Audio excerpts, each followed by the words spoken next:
এই মুহূর্তে পুরুষ মানুষের সবচাইতে জটিল যে সমস্যা, গোপন যে সমস্যা, সেটা হলো যে পুরুষের গোপন রোগ, আপনার শুক্রাণু কমে যাওয়া বা স্পার্ম কমে যাওয়া।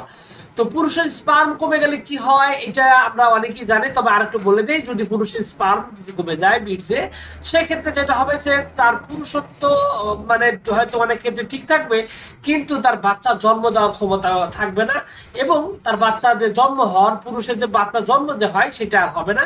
কারণ বীর্যের ভিতরে, বীর্য কিন্তু আসলে আমরা জানি না, দুটা কিন্তু দুই ধরনের।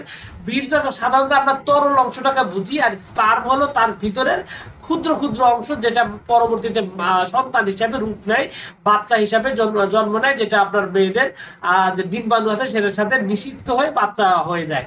তো বিষয়টা হলো যে এই যে একটা বা আপনার পুরুষের যে আপনার স্পার্ম, এই স্পার্মটা বর্তমান সময় কমে যাচ্ছে কেন, এবং কি করলে এটা ঠিক হবে, এটা চিকিৎসা কি, এটা নিয়ে আজকের এই ভিডিওতে কথা বলবো।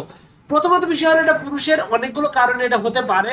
তো এটা বা অনেক ক্ষেত্রে যৌন রোগ, যেমন আপনার সিফিলিস, গনোরিয়া, এই ধরনের রোগে আক্রান্ত হলে আপনার স্পার্মের সমস্যা হতে পারে। অতিরিক্ত মাস্টারবেশন, হস্তমৈথুনের কারণেও এমনটা হতে পারে।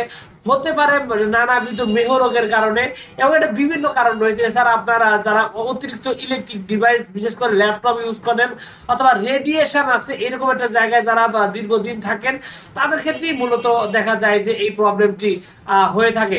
তো যার বিষয়টা হলো যে আপনার যদি পুরুষত্ব হওয়ার পরে যদি স্পার্মের যদি সংখ্যা কমে যায়, স্পার্ম যদি না থাকে বীর্যের ভিতরে, সেক্ষেত্রে আপনি কি ব্যবস্থা নেবেন, কি ওষুধ খেতে পারেন।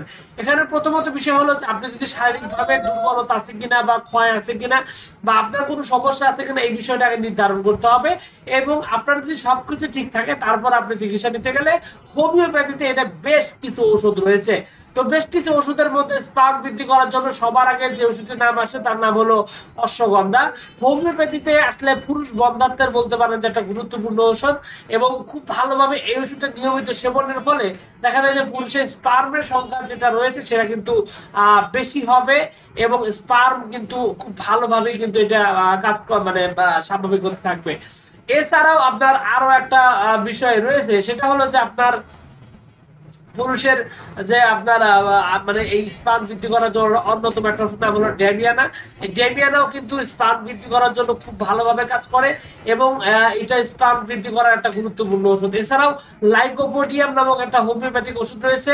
এই লাইকোপোডিয়ামও কিন্তু খুবই ভালোভাবে এই সমস্যাটি সমাধান করতে পারে, এবং খুব ভালোভাবেই আপনার দেখা যায় স্পার্ম বৃদ্ধি করার জন্য বিশেষভাবে কার্যকরী। এছাড়াও আরো বেশ কিছু ওষুধ রয়েছে, যেমন আপনার রয়েছে টার্নেরা, রয়েছে রয়েছে অ্যাভেনা, স্যাটাইভা। যদিও ড্যামিয়ান এবং টার্নেরা দুটো সেম একই ওষুধ, তবে এখানে যে কোনো একটা চুজ করলেই হবে, কোনো অসুবিধা নেই। তবে এগুলো বিষয়ে আপনাকে গুরুত্ব দিতে হবে, এবং এই ওষুধগুলো আপনার লক্ষণ ভেদে, শরীরের বয়স, স্বাস্থ্য অনুযায়ী আপনাকে নিয়মিত সেবন করতে হবে। সেই সাথে আপনি যদি অতিরিক্ত ইলেকট্রিক ডিভাইস ব্যবহার করেন, সেগুলো থেকে বাদ দিতে হবে। মাস্টারবেশন বাদ দিতে হবে। খাদ্যের মধ্যে কিছু পরিবর্তন আনতে হবে, যেমন আপনার নিয়মিত আপনার দুধ পান করতে হবে। দুধে কিন্তু প্রচুর পরিমাণে আপনার এই স্পার্ম বৃদ্ধি করার উপকারিতা রয়েছে, এবং খুব ভালো রকমের সমাধান আসে। এছাড়া কলাও কিন্তু এটার জন্য খুব ভালো। কলা, খেজুর, কিশমিশ, এই খাদ্যগুলো আপনি নিয়মিত যদি খেতে পারেন, সেক্ষেত্রে কিন্তু খুব ভালো রকমের সমাধান পেয়ে যাবেন। তবে একটা বিষয় স্পষ্ট, সেটা হলো যে এটা একটা খুবই গভীরগত একটা সমস্যা। এটা যদি আপনি সত্যিকার অর্থে ভালোভাবে এবং ভিতরগতভাবে ভালো করতে চান, সেক্ষেত্রে আপনার উচিত হবে একজন অভিজ্ঞ হোমিওপ্যাথিক ডাক্তারের সাথে কথা বলা, আপনার রোগের ব্যাপারে বিস্তারিত A to Z বর্ণনা দিয়ে, তারপর আপনার রোগের অবস্থা, বয়স অনুযায়ী সঠিকভাবে ঠিকঠাক মতো চিকিৎসা নেওয়া। তাহলে কিন্তু আপনার এই প্রবলেমটি সলভ হয়ে যাবে। তো যাই হোক, সবকিছু মিলিয়ে এইটুকু কিছু আজকের ভিডিও।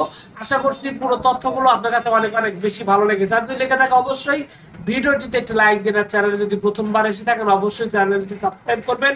আর কোনো প্রশ্ন, কোনো মতামত, কোনো অভিযোগ থাকলে অবশ্যই কমেন্টস করে জানাতে পারেন। তো ভিউয়ার্স, আপনাদের সকলকে অনেক অনেক ধন্যবাদ। আসসালামু আলাইকুম ওয়া রাহমাতুল্লাহ।